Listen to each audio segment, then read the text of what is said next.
V roku 1974 spoločnosť oslavuje 50. výročie od vzniku.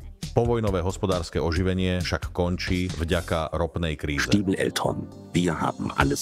Zameranie spoločnosti sa mení. Novým trendom je varenie a pečenie. Stiebel-Eltron začína s výrobou malých elektrických spotrebičov do kuchyne, kávovarov a ručných mixérov. Objavuje sa však aj väčší globálny problém. Ochrana životného prostredia. Stiebel-Eltron je jednou z prvých spoločností, ktorá sa zameriava na obnoviteľné zdroje energie a predstavuje revolučný produkt, ktorý o polstoročie neskôr naberie na dôležitosti. Tepelné čerpadlo. Zariadenie, ktoré využíva teplo z okolitého prostredia, zo vzduchu, zeme alebo podzemnej vody. Úsporné a udržateľné s ohľadom na budúcnosť. Solárna energia je tiež už dlhšie oblasťou záujmu našej spoločnosti. Dochádza k výrobe solárnych kolektorov pre ohrev vody a vykurovanie miestností. Ďalšia inovácia prichádza v roku 1987. Prvý plne elektronicky regulovaný prietokový ohrievač vody na svete.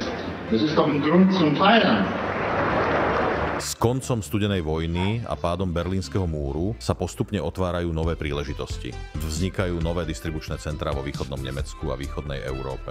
Stiebel-Eltron myslí dopredu a vyvíja moderné systémy pre riadené vetranie domácností s rekuperáciou tepla.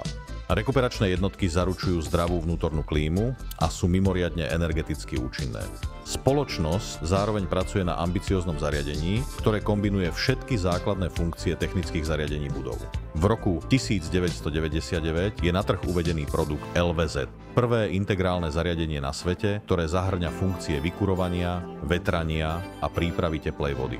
Svetová výstava Expo 2000 v Hannoveri je predzvesťou nového tisícročia. Jedným z predstavených riešení pre budúcnosť je projekt Hofanlage Bromberweg od doktora Ulricha Stiebla. Inovatívny, nízkoenergetický bytový komplex vybavenými produktmi Stiebel-Eltron. V súlade s motom Expa v Hannoveri človek, príroda, technológia čaká spoločnosť v druhom miléniu zásadná etapa jej existencie.